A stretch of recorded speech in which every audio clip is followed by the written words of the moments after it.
वागीशाद्यासु मनसा सर्वार्थानामुपक्रमे यं नत्वा कृतकृत्यासु तं नमामि गजाननं दोर्भियुक्ता च दुर्भिस्फटिकमणिमयीम् अक्षमालाग्रजानां हस्तेन पद्मं सितमपि कशुतं पुस्तकं चापरेण भासा कुन्देन्दुशङ्खस्फटिकमणिभाभा समाना सा मे वाग्देवतेयं निवसतु वदने सर्वदा सुप्रसन्ना कूजन्तं राम रामेति मधुरं मधुराक्षरम् आरुह्य कटिकाशाखां वन्दे वाल्मीकिकोकिलं गोष्पदीकृतवाराशिं मशकीकृतराक्षसं रामायण महामालरत्नं वन्दे नीलात्मजम् अञ्जनानन्दनं वीरं जानकीशोकनाशनं कवीशमक्षान्तारं वन्दे लङ्काभयङ्करम् उल्लङ्घ्य सिन्धो सलिलं सलीलं यशोकवह्निं जनकात्मजाय आदाय तेनेव ददाकलङ्कां नमामिदं प्राञ्जलिराञ्जनेयम् यत्र यत्र रघुनाथकीर्तनं तत्र तत्र कृतमस्तकाञ्जलिं बाष्पवारि परिपूर्णलोचनं मारुतिं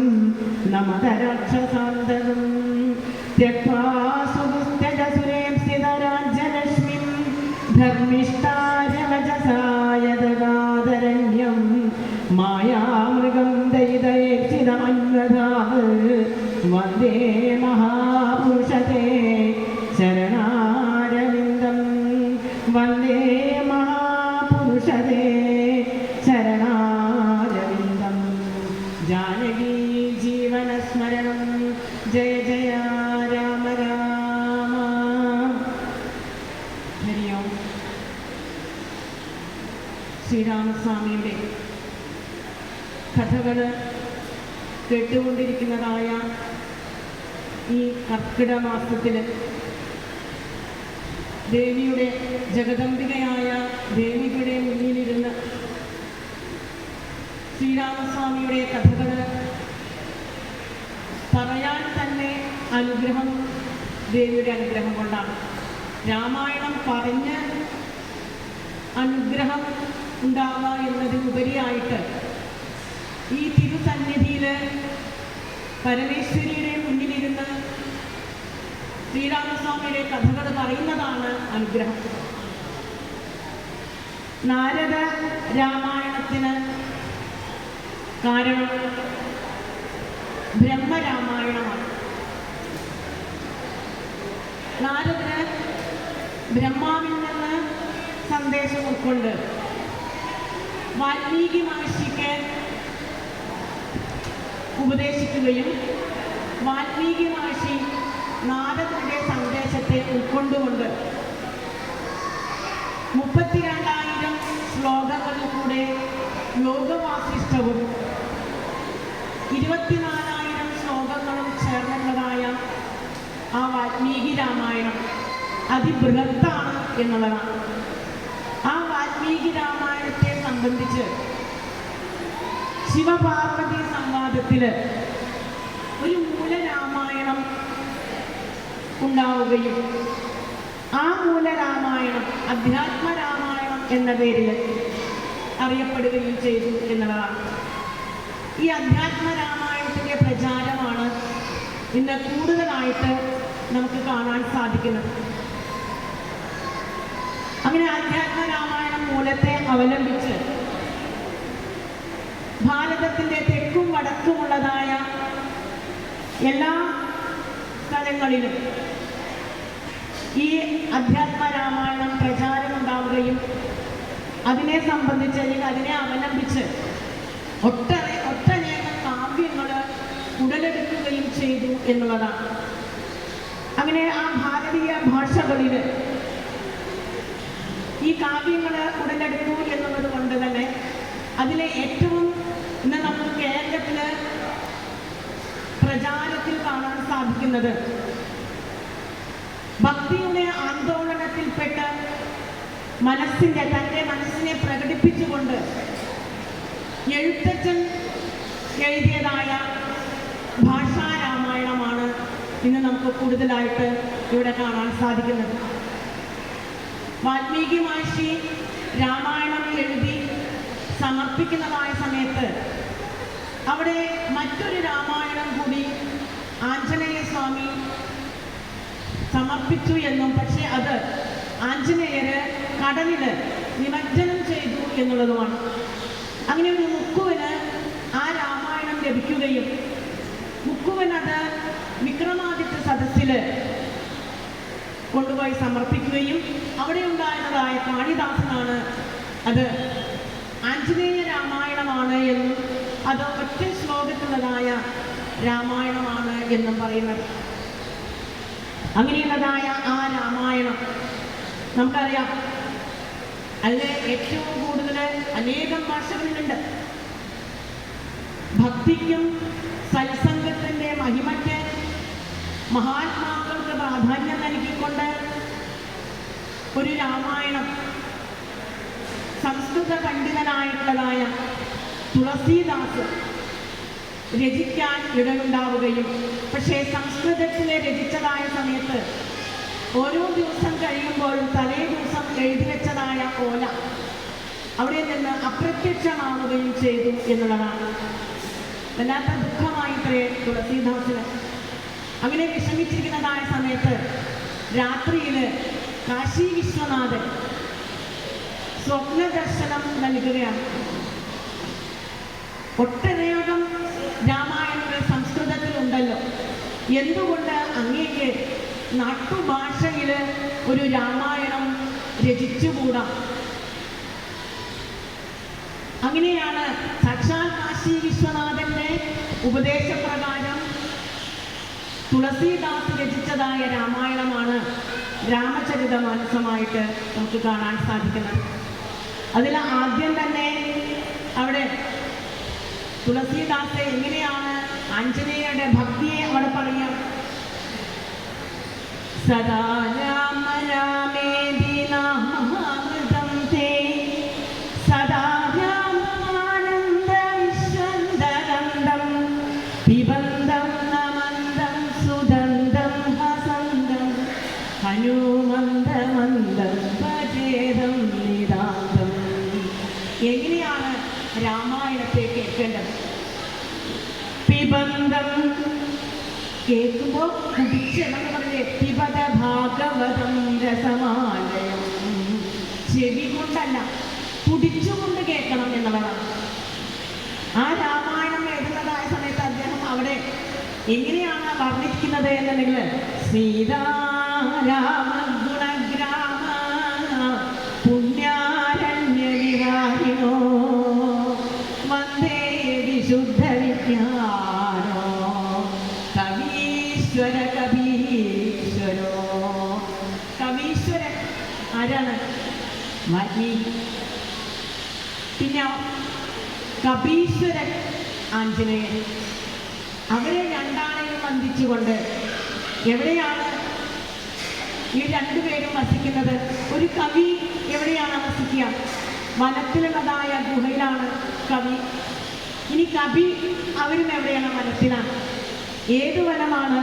സീതാരാമ ഗുണഗ്രാമ പുണ്യാരണ്യ വിഹാരിണോ. സീതാരാമന്മാര് വിഹരിക്കുന്നതായ ആ വനത്തില് വസിക്കുന്നതായ കവീശ്വരനെയും കവീശ്വരനെയും ഇതാ ഉദിക്കുന്നു എന്ന് പറഞ്ഞിട്ടാണ് തുടങ്ങുന്നത്. ഇനി ഈ തുളസീദാസിന്റെ ഈ രാമായണത്തില് അവിടെ ആദ്യം തന്നെ ഒരു കഥ പറയാം. എന്താണ് കഥ എന്നുണ്ടെങ്കിൽ, ആദ്യം ഉത്ഭവിച്ചതായ രാമായണം ശതകോടി രാമായണം എന്ന പേരിലാണ് അറിയപ്പെടുന്നത്. 100 കോടി ശ്ലോകങ്ങൾ. ഈ 100 കോടി ശ്ലോകങ്ങളുള്ളതായ രാമായണത്തെ അസുരന്മാര്, ദേവന്മാര്, മനുഷ്യന്മാര് ഇവർക്ക് 3 പേർക്കും തങ്ങൾക്ക് വേണമെന്ന് ആവശ്യപ്പെട്ടുകൊണ്ട് ബ്രഹ്മാവിൻ്റെ അടുത്തെത്തുകയും ബ്രഹ്മാവ് ആ ജോലി മഹാദേവനെ ഏൽപ്പിച്ചു എന്നുമാണ്. മഹാദേവൻ ഇവർക്ക് 3 പേർക്കുമായിട്ട് ദേവന്മാർ മനുഷ്യർക്കും അസുരന്മാർക്കുമായിട്ട് ഈ 100 കോടി ശ്ലോകങ്ങൾ 33 കോടി വെച്ചിട്ട് 33 കോടി ദേവന്മാർക്കും 33 കോടി മനുഷ്യർക്കും 33 കോടി വെച്ച് അസുരന്മാർക്കും അത് പങ്കിട്ട് നൽകി. പക്ഷെ അപ്പോഴും അവിടെ 1 ലക്ഷം ബാക്കി വരികയാണ്. ആ 1 ലക്ഷം 1 കോടി മിച്ചം വരികയാണ്. അതിനെ വീണ്ടും അവിടെ 33 ലക്ഷം വെച്ചിട്ട് വീണ്ടും അവർ പങ്കിട്ട് നൽകി. പിന്നീടോ അപ്പോൾ വീണ്ടും 1000 ശ്ലോകങ്ങൾ 1 ലക്ഷം ബാക്കി 1 ലക്ഷത്തിന് വീണ്ടും 33,000 വെച്ച് ഭാഗിച്ചു കൊടുത്തു. ഇപ്പോൾ വീണ്ടും 1000 ശ്ലോകം മിച്ചം വന്നു. ഈ 1000 ശ്ലോകത്തെ വീണ്ടും 333 വെച്ചിട്ട് പകുത്തു കൊടുത്തു. അപ്പോൾ വീണ്ടും എത്ര വന്നു? 1 ശ്ലോകം ബാക്കിയായി, മിച്ചം വന്നു. ആ 1 ശ്ലോകം അനുഷ്ടുപ്പ് വൃത്തം 32 അക്ഷരം 10 10 10 വെച്ച് 3 കൂട്ടർക്കും പകുത്തു കൊടുക്കുകയാണ് ചെയ്തത്. അപ്പോൾ വീണ്ടും 2 അക്ഷരം ബാക്കി വന്നു. ആ 2 അക്ഷരം മഹാദേവൻ ബ്രഹ്മാവിനോട് ഇതെന്താ ചെയ്യേണ്ടത്? അങ്ങ് മനസ്സിൽ തന്നെ ഹൃദയത്തിൽ വെക്കുക 2 അക്ഷരം. ആ 2 അക്ഷരമാണ് രാമ എന്നുള്ളതായ താരക മന്ത്രം. അപ്പോൾ ആ മന്ത്രത്തിൻ്റെ പ്രാധാന്യമാണ് രാമബുദ്ധന്റെ പ്രയാണത്തില് ശ്രീ ആചാര്യസ്വാമികൾ യഥാവന്ദേ കന്നമൂലേന്ദകാലേ സദാശിവോ രാമനാമേതി രാമേതി കാശ്യം തദേകം പരം താരകം ബ്രഹ്മരൂപം ഭജേഹം ഭജേഹം ഭജേഹം ഭജേഹം. ഓരോ ജീവനും കാശിയിലെ മണികർണികാഖണ്ഡില് ഈ ശരീരത്തിൽ നിന്ന് ജീവൻ പോകുന്നതായ സമയത്ത് സാക്ഷാൽ കാശി വിശ്വനാഥൻ വന്ന് ഓരോ ജീവനും ഈ താരക മന്ത്രം ചെവിയിലെ കർണമെന്നോടും ചൊല്ലുക എന്നതായ പതിവുണ്ട് മരിച്ചു കഴിഞ്ഞാൽ. അപ്പോൾ ഓരോ ജീവാത്മാക്കൾക്കും താരക മന്ത്രത്തെ സാക്ഷാൽ മഹാദേവൻ വന്ന് തന്നെ അവിടെ ഉപദേശിച്ചു കൊടുക്കുകയാണ് ചെയ്യുന്നത് എന്നുള്ളതാണ്. ഈ ഒരു ദൃശ്യം രാമകൃഷ്ണ പരമഹംസന് ഒരിക്കൽ മണികർണികാഘട്ടിലേക്ക് അദ്ദേഹം ബോട്ടിൽ വരുന്നതായ സമയത്ത് കൂടെ കുറേ ശിഷ്യന്മാരുണ്ടായിരുന്നു. ദൂരെ നിന്ന് തന്നെ അതിമനോഹരമായ ഒരു ദർശനം രാമകൃഷ്ണ പരമഹംസർക്ക് ഉണ്ടായി എന്നുള്ളതാണ്. എന്താണ് ദർശനം എന്നുണ്ടെങ്കിൽ കാശി മുഴുവനും സ്വർണ്ണാർണമായിട്ട് അങ്ങനെ തിളങ്ങുന്നത് കാണാൻ സാധിച്ചു അദ്ദേഹത്തിന്. മാത്രമല്ല സാക്ഷാൽ കാശി വിശ്വനാഥൻ ഓരോ ജീവാത്മാക്കൾക്കും ഈ താരക മന്ത്രത്തെ ഉപദേശിച്ചു കൊടുക്കുന്നതായിട്ടുള്ളതായ ആ ഒരു മഹാദർശനം രാമകൃഷ്ണ പരമഹംസർക്ക് ഉണ്ടായി എന്നുള്ളതാണ്. അപ്പോൾ ആ രാമനാമത്തിൻ്റെ സവിശേഷത അത്രയേറെ നമുക്ക് കാണിച്ചു തരുന്നതായ ഓരോ ഘട്ടങ്ങൾ. അങ്ങനതായ രാമായണത്തിന് ഇന്ന് നമുക്കിവിടെ ചിന്തിക്കാനുള്ളത്, അതിലേക്ക് പ്രവേശിക്കുമ്പോൾ ആരണ്യ കാണ്ഡത്തിലുള്ളതായ ഭാഗങ്ങളാണ്. സുന്ദരം കണ്ടു ദശകന്ധരൻ മദനബാണാന്തനായ മദരിച്ചിടിനാൻ. അവനിൽ നാം ഓരോരുത്തരും കണ്ടും കേട്ടും പരിചയിക്കുന്നതായ കഥകളിൽ വില്ലൻ്റെയും നായകൻ്റെയും പണി ചെയ്യുന്നതായിട്ടാണ്. സന്ദർഭവശാൽ വില്ലനും നായകനും രണ്ടുപേരും കണ്ടുമുട്ടുന്നു. അങ്ങനെ വില്ലൻ ഒരു ഉപദ്രവം ഉണ്ടാക്കുന്നു നായകൻ വില്ലനെ അടിച്ചിരുത്തുന്നു. ഇങ്ങനെയൊക്കെയുള്ളതായ കഥകളാണ് നമ്മൾ സാധാരണ നമുക്കൊക്കെ പരിചയമുള്ളത്. പക്ഷേ എന്നാൽ രാമായണത്തിൽ യഥാർത്ഥത്തിൽ ഒരു വില്ലനെയും നമുക്ക് കാണാൻ സാധിക്കില്ല. പ്രതിനായക വേഷത്തിൽ രാവണനെ കാണുന്നുണ്ട് എന്നുണ്ടെങ്കിലും രാവണനെ പോലൊരു ഭക്തനെ നമുക്ക് കാണാൻ സാധിക്കില്ല എന്ന് മുന്നോട്ടതായ ഭാഗങ്ങളൊക്കെ സൂക്ഷ്മം ശ്രദ്ധിക്കുകയാണെങ്കിൽ നമുക്ക് തിരിച്ചറിയാൻ മനസ്സിലാക്കാൻ സാധിക്കും. രാമൻ ശ്രീരാമസ്വാമിയും ലക്ഷ്മണനും സീതാദേവിയും അവർ ദണ്ഡകാരണ്യത്തിലേക്ക് എത്തിയതായ സമയത്ത് അവിടെ ശൂർപ്പണഖ വരുന്നുണ്ട്.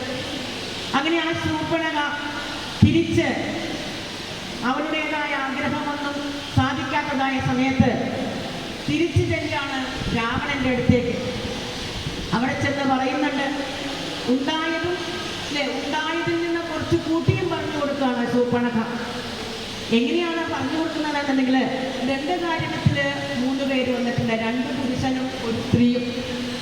രാവണ ആ സ്ത്രീയെ കുറിച്ച് പറയുകയാണെങ്കിൽ അവളുടെ സൗന്ദര്യം ലക്ഷ്മി ഭഗവതിയും പാർവതീ ദേവിയും ഒക്കെ തോറ്റുപോകുന്നതായിട്ടുള്ളതായ സൗന്ദര്യമാണ് അവളുടേത്.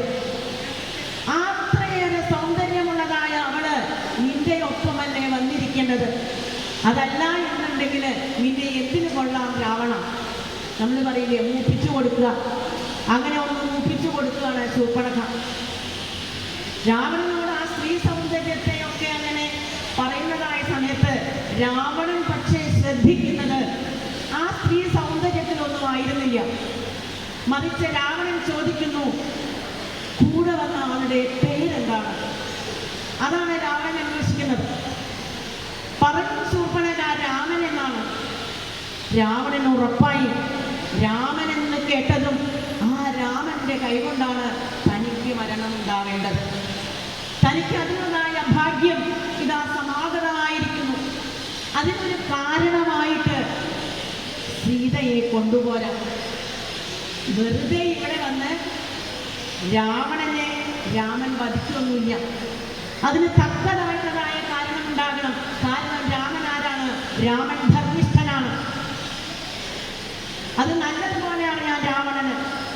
അതുകൊണ്ട് രാമനെ ഇവിടെ കൊണ്ടുവന്ന് വധിക്കാമെന്നൊന്നും വിചാരിച്ചാൽ നടക്കില്ല.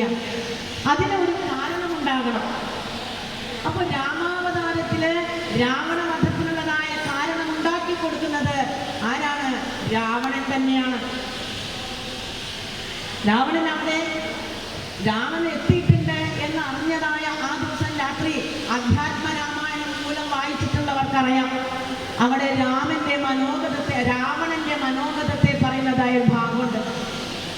മനുഷ്യനല്ല രാമനെന്നതു നൂനം, ഭക്തവത്സലനായ ഭഗവാൻ പരമേക്ഷണൻ, മുക്തിദാനേകമൂർത്തി മുകുന്ദൻ മുക്തിപ്രിയൻ, ദാതാവുമുന്നം പ്രാർത്ഥിച്ചോരു കാരണനിന്നു ഭൂതനെ രഘുകുലേ പിറന്നിപ്പോൾ. എത്ര ഞാനിനി കാത്തിരിക്കേണ്ടതായിട്ടുണ്ട്. എൻ്റെ അന്ത്യത്തിന് ആ പ്രഭു എപ്പോഴാണ് ഇങ്ങോട്ട് എത്തുക? വൈകുണ്ഠ രാജ്യത എനിക്ക് സമാഗതമായിരിക്കുമല്ലോ എന്ന് ഓർത്ത് രാത്രി രാവണന് ഉറങ്ങാൻ സാധിച്ചിട്ടില്ല എന്നാണ് അധ്യാത്മരാമായണകാരൻ അവിടെ പറയുന്നത്. അതുകൊണ്ട് തന്നെ സീതാദേവിയെ അപഹരിച്ചു കൊണ്ടുവരേണ്ടതായിട്ടുണ്ട്. അപ്പൊ അതിനെന്താണ് ഒരു വഴി? അതിനാണ് മാരീചനോട് ചെന്ന് പറയാൻ പോകുന്നത്. സീതയെ തനിക്ക് ഒറ്റയ്ക്ക് കിട്ടണം. രാമന്റെ മുന്നില് നേരെ ചെന്ന് സീതാദേവിയെ കൊണ്ടുവരാ എന്ന് വെച്ചാൽ അവിടെ വെച്ച് തന്നെ രാവണന്റെ വധം തീർന്നിട്ടുണ്ടാവും. പിന്നെ ഹനുമാൻ സ്വാമിക്കൊന്നും വലിയ റോൾ ഉണ്ടാവില്ല അവിടെ, അല്ലേ? ഇപ്പൊ സീതാദേവിയെ കൊണ്ടുവരാൻ വേണ്ടി പഞ്ചവടിയിലേക്ക് രാവണൻ ചെന്നു എന്ന് വിചാരിക്കുക. എന്താവും രാവണന്റെ അവസ്ഥ? 14,000 രാക്ഷസന്മാരെ, ഖരദൂഷണത്തിശിരസ്സുകളാക്കുന്നതായ രാക്ഷസന്മാരെ 14,000 പേരെയും ഒറ്റയ്ക്ക് നിന്ന് ഇല്ലാതാക്കിയവനാണ് ആ രാമൻ. അതേപോലെ രാവണവധം അവിടെ വെച്ച് തന്നെ ഇല്ലാതാകും. പിന്നെ നമുക്ക് സുഗ്രീവ ബാലിമാരെയൊന്നും നമുക്ക് പരിചയപ്പെടാൻ സാധിക്കില്ല. ശ്രീരാമസ്വാമി രാമേശ്വരത്തേക്ക് വരവുണ്ടാവില്ല.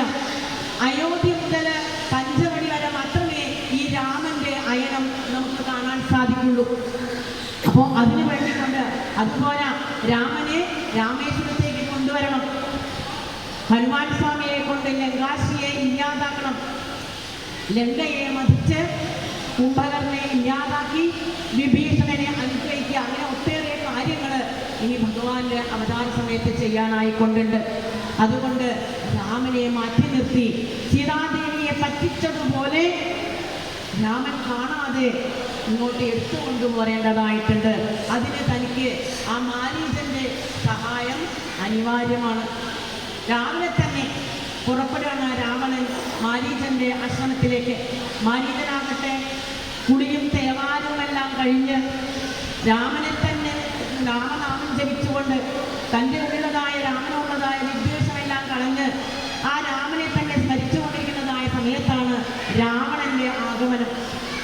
വേഗം ചെന്ന് സ്വീകരിച്ച് കുശലാന്വേഷണമൊക്കെ ചെയ്തുകൊണ്ട് മാരീചൻ ചോദിക്കുകയാണ് രാവണനോട്, എന്താണ് ഈ ആഗമനത്തിൻ്റെതായ ഉദ്ദേശം? എന്താണ്?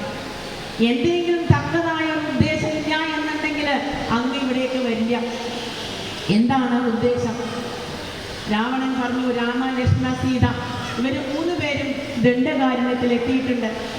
അമ്മാവൻ മായാമാനായി ചെന്ന് സീതയെ മോഹിപ്പിച്ച് രാമലക്ഷ്മണന്മാരെ അകറ്റണം. ആ സമയം സീതയെ ഞാൻ കൂട്ടിക്കൊണ്ടുപോവാം. ഇത് കേട്ടതായ സമയത്ത് മാരീചൻ ചോദിച്ചു, ആരാ നിനക്കിത് ഉപദേശിച്ചു തന്നത് രാവണ? തീർച്ചയായും അവൻ നിന്റെ മിത്രമല്ല, ശത്രു തന്നെയാണ്. അതുകൊണ്ട് ആവശ്യമില്ലാത്തതായ കാര്യങ്ങളൊക്കെ ആലോചിച്ച് സമയം കളയേണ്ട, സ്വസ്ഥമായി പോയിരുന്ന് രാജ്യം ഭരിക്കൂ, അതാണ് നിനക്ക് നല്ലത്. മാരീചൻ ഉപദേശിക്കുകയാണ്. കാരണം രാമനെ നിനക്കറിയില്ല. താനിപ്പോൾ, അതായത് മാരീചൻ രാജ്യം രമണി തുടങ്ങിയിട്ടുള്ളതായ രായി തുടങ്ങുന്നതായ ശബ്ദങ്ങൾ കേട്ടാൽ തന്നെ ഭയമാണ് മാരീചന്. എന്തുകൊണ്ടാണ്? കാരണം പണ്ട് കൗശിക യാഗഭൂമിയിൽ വെച്ച് രാമനുമായിട്ട് നേരിട്ട് കണ്ടിട്ടുണ്ട് മാരീചൻ. അന്ന് രാമന്റെ ഒരു ബാണത്തിന്റെ എച്ചിലാണ് ഇന്ന് ഞാൻ. അധ്യാത്മരാമായണത്തിൽ മൂലത്തിൽ പറയുന്നുണ്ട് അവിടെ, അന്ന് മാരീചൻ രാമനെ നേരിടാൻ വേണ്ടിക്കൊണ്ട് കൂർത്ത കൊമ്പുകളുള്ളതായ ഒരു മൃഗമായി തീർന്ന് അനേകം മൃഗങ്ങളുമായി കൊണ്ട് ശ്രീരാമസ്വാമിയെ അടുത്തെത്തുകയും ശ്രീരാമസ്വാമിക്ക് അധികമൊന്നും പ്രയാസപ്പെടേണ്ടി വന്നിട്ടില്ല. ഒരൊറ്റ അസ്ത്രം കൊണ്ട് മാരീചനെ ആ കടലിന്റെ അപ്പുറത്തേക്ക് എത്തിച്ചു എന്നുള്ളതാണ്. അങ്ങനെ അന്നു മുതൽക്ക് രാമനെ തന്നെ ധ്യാനിച്ചുകൊണ്ട് ഇവിടെ മാരീചൻ ആശ്രമത്തിലിരിക്കുകയാണ്. മാത്രമല്ല രാവണ, നാരദൻ തുടങ്ങിയതായ ഈശ്വരന്മാരെ പറഞ്ഞ് എനിക്ക് അറിവുണ്ട്, ശ്രീരാമൻ രാമന്റെ അവതാരം തന്നെ രാവണ നിന്നെ വധിക്കാനായിട്ടാണ്. രാവണൻ മനസ്സുകൊണ്ട് സന്തോഷിക്കുകയാണ്. അങ്ങനെയാണ് ആ സാക്ഷാൽ നാരായണന്റെ ഹിതമെങ്കിൽ അത് നടക്കുക തന്നെ ചെയ്യും. അത് തന്നെയാണ് തനിക്ക് വേണ്ടതായിട്ടുള്ളത്. അതുകൊണ്ട് മാരീചൻ പറഞ്ഞു, രാമബാണം പാഴാവില്ല, ഒരു രാമബാണം പോലും പാഴാവില്ല, ലക്ഷ്യം തെറ്റില്ല. മാരീചനെ കൊല്ലാൻ വന്നതായ ആ സമയത്ത് മാരീചൻ നേരെ ഭാരതഖണ്ഡത്തിന്റെ അപ്പുറത്ത് ചെന്ന് പോയതായ സമയത്ത് ആ ബാണം തിരിച്ച് ആവനാഴിയിൽ തന്നെ കൊണ്ടുവന്നെത്തിക്കുകയായിരുന്നു ശ്രീരാമസ്വാമി. അതുകൊണ്ട് രാമൻ അമോഘ വീര്യനാണ്, ലക്ഷ്യം കാണാതെ പോവില്ല രാമബാണം. അങ്ങനെയുള്ളതായ രാമന്റെ അടുത്ത് പോകേണ്ട എന്നായി മാരീചൻ. ഇത് കേട്ടതായ രാവണൻ ചോദിക്കുന്നു മാരീചനോട്, അമ്മ അവന് എൻ്റെ കൈകൊണ്ട് മരിക്കണോ അതോ രാമൻ്റെ കൈകൊണ്ട് മരിക്കണോ? നമ്മൾ പറയില്ലേ, പണ്ട് പിക്ചറിലൊക്കെ പറയുന്ന പോലെ തൊപ്പിയുടെ കാര്യത്തിന് ഒരു തീരുമാനമായി. മരണം ഉറപ്പാണ്, ആരുടെ കൈകൊണ്ട് വേണം എന്ന് അമ്മാവൻ തീരുമാനിച്ചാൽ മതി. എന്തായാലും ഈ രാക്ഷസനായ ഇവന്റെ കൈകൊണ്ടുള്ളതായ മരണത്തെക്കാട്ടും എത്രയോ ശ്രേഷ്ഠമാണ് രാമബാണം കൊണ്ടുള്ളതായ മരണം എന്ന് ചിന്തിച്ചുറപ്പിച്ചുകൊണ്ട് അങ്ങനെ മായാമാനായിക്കൊണ്ട് മാരീചൻ മാറി ശ്രീരാമസ്വാമിയുടെ കൈകൊണ്ടുള്ളതായ അസ്ത്രം കൊണ്ട് മരിക്കുന്നതായ സമയത്ത് ലക്ഷ്മണനെ വിളിച്ച് കരഞ്ഞുകൊണ്ട് അവിടെ മാരീചൻ മരിച്ചു വീഴുകയാണ്. ആ സമയത്ത് സീതാദേവി ലക്ഷ്മണനെയും അവിടെ നിന്ന് അതികഠിനമായ ക്രൂരമായ വാക്കുകൾ പ്രയോഗിച്ചുകൊണ്ട് ലക്ഷ്മണനെയും അവിടെ നിന്ന് അകറ്റുന്നു. ഇനിയാണ് ഇവിടെ രാവണന്റെ രംഗപ്രവേശം നമുക്ക് കാണാൻ സാധിക്കുന്നത്. ജടയും വൽക്കലവും ധരിച്ചു സന്യാസിയായി ദശാങ്കണേ വന്നു നിന്നിരൂപശാസ്യനും ഭിക്ഷുവേഷത്തെ പൂണ്ട രക്ഷോനായകനെ കണ്ടു തക്ഷണം മായാ സീതാദേവി വിനീതയായി.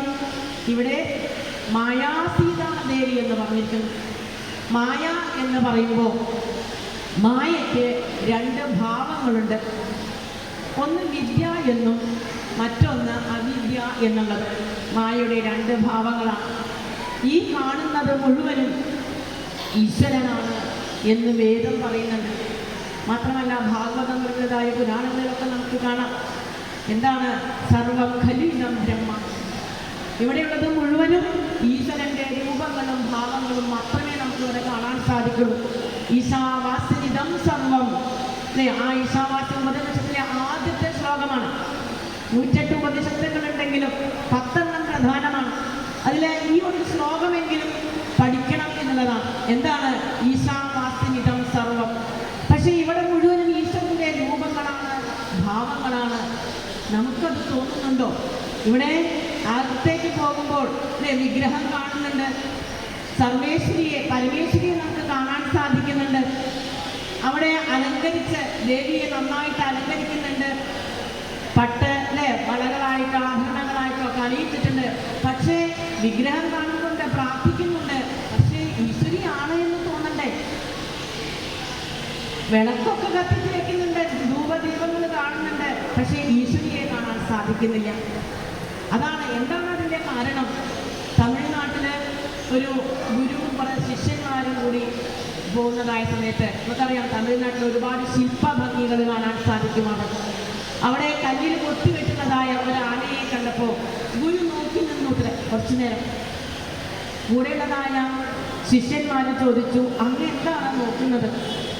അല്ല, ആനയെ കാണുമ്പോൾ കല്ല് കാണുന്നില്ല, കല്ലാണ് നോക്കുന്നുണ്ടല്ലോ, ആനയെ കാണുന്നില്ല.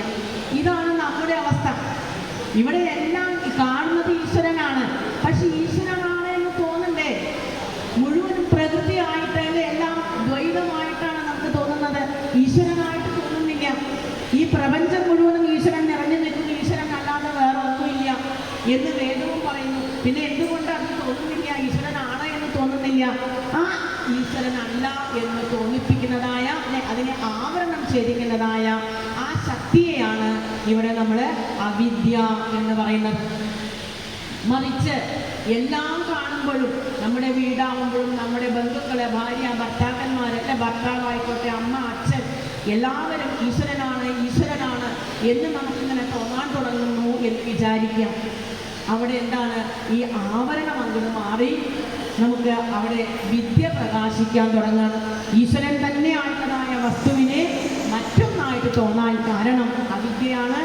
ഈ എല്ലാം നമുക്ക് കാണുമ്പോഴും എല്ലാറ്റിലും ഈശ്വരനെ കാണാൻ സാധിക്കുന്നു എന്ന് വെച്ചാൽ ഈശ്വരനാണല്ലോ യാതൊന്ന് കാണുന്നത്, നാരായണ പ്രതിമ. എല്ലാറ്റിലും ഈശ്വരനെ കാണാൻ സാധിക്കുന്നു എന്നുണ്ടെങ്കിൽ നമ്മുടെ മനസ്സ് ഈശ്വരൻ എന്നതായ ശക്തിയിലേക്ക് നമ്മെ കൊണ്ടുപോകുന്നു എന്നുണ്ടെങ്കിൽ അതിന് കാരണം അതാണ് വിദ്യ. അപ്പോൾ ശ്രീരാമസ്വാമിയെ സ്തുതിക്കുന്നതായ ഒട്ടനവധി സ്തുതികൾ നമുക്ക് ഇവിടെ രാമായണത്തിൽ കാണാൻ സാധിക്കും. ഓരോ സ്തുതിയും ഓരോ സമ്പ്രദായത്തിലായിരിക്കും. അതിലൊക്കെ പക്ഷെ എന്താണ്? ഭഗവാന്റെ നാമങ്ങൾ തുരുതുര തുരുതുര എന്ന് നിറയെ നമുക്ക് കാണാൻ സാധിക്കുന്നുണ്ട്. ഇത്രയേറെ രാമനാമങ്ങൾ ജപിപ്പിക്കുന്നതായ, നമ്മെ കൊണ്ട് ജപിക്കുന്നതായ രാമായണത്തിന് നമസ്കാരം പറയാതെ പറ്റില്ല. അത്രയേറെ രാമനാമങ്ങളാണ്. എന്തിനു വേണ്ടിക്കൊണ്ടാണ്? അനവധി നാമങ്ങളെ ചേർത്ത സ്തുതിയിൽ എന്തിനാണ് നമ്മെ കൊണ്ട് ഇത്രയും നാമങ്ങൾ ഇവിടെ ജപിപ്പിക്കുന്നത്? നോക്കൂ, വാൽമീകിയെ സപ്തർഷിമാര് മരാമര എന്ന് പറഞ്ഞുകൊണ്ട് ആ രത്നാകരനെ വാൽമീകി മഹർഷിയാക്കിയത് ആ മന്ത്രം കൊണ്ടാണ്, രാമനാമം കൊണ്ടാണ്. അതേപോലെ ഈ നാമം ജപിച്ചു വേണം നമുക്കും തന്നെ മുക്തിയിലേക്ക്, ആ ഭഗവാന്റെ പദത്തിലേക്ക് നമുക്ക് ചെന്ന് ചേർന്ന് ലയിക്കേണ്ടത്. ഇവിടെ സ്വയം വിദ്യാസ്വരൂപനായിട്ടുള്ളതായ സാക്ഷാൽ ഭഗവാൻ കൂടെയുള്ളത് യോഗമായാദേവിയാണ്, സീതാദേവിയായിട്ട്. ശ്രീരാമസ്വാമി ദണ്ഡകാരണ്യത്തിലിരിക്കുന്നതായ സമയത്ത് സീതാദേവിയോട് പറഞ്ഞു, സീതേ, ശൂർപ്പണഖ ഇവിടെ വന്നു പോയിട്ടുണ്ട്. അവിടെ ചെന്നാൽ രാവണനോട് അവിടെ എന്തായാലും ഇവിടെ നടന്നത് കൂട്ടിയും പറയും, എല്ലാം പറഞ്ഞു കൊടുക്കും. അതുകൊണ്ട് രാക്ഷസന്മാർ നിറയെ വസിക്കുന്നതായ വനമാണ് ഈ ദണ്ഡകാരണ്യം. രാവണന്റെ വരവ് എപ്പോൾ വേണമെങ്കിലും പ്രതീക്ഷിക്കാം. അതുകൊണ്ട് ദേവി ഒരു കാര്യം ചെയ്യണം. ദേവി യഥാർത്ഥത്തിലുള്ളതായ സീതാദേവിയോട് ശ്രീരാമസ്വാമി പറയുന്നു, അഗ്നിയിൽ പ്രവേശിച്ചിരുന്നോളൂ. ദേവി പോകുമ്പോൾ ആ പ്രതിബിംബമായിട്ടുള്ള ഇവിടെ വെച്ചിട്ട് പോയാൽ മതി എന്നുള്ളതാണ്. എന്തിനു വേണ്ടിക്കൊണ്ടാണ് അങ്ങനെ പറഞ്ഞിട്ടുള്ളത്? കാരണം യഥാർത്ഥമായ വിദ്യാസ്വരൂപിണിയായ സീതാദേവിയെ രാവണന് സ്പർശിക്കാൻ പോലും സാധിക്കുകയില്ല. ഈ ഒരു വസ്തുത വാൽമീകി രാമായണത്തിലില്ല, അധ്യാത്മ രാമായണത്തിലേ ഉള്ളൂ. ഇനി രാവണൻ വരുന്നതായ സമയത്ത് രാവണനും ഇത് യഥാർത്ഥത്തിലുള്ളതായ സീതാദേവി അല്ല എന്നറിയാം രാവണന്. എപ്പോഴാണ് നമുക്കതറിയാൻ സാധിക്കുന്നത്? സുന്ദരകാണ്ഡത്തിലേക്ക് പ്രവേശിക്കുമ്പോഴാണ് നമുക്കറിയാൻ സാധിക്കുക.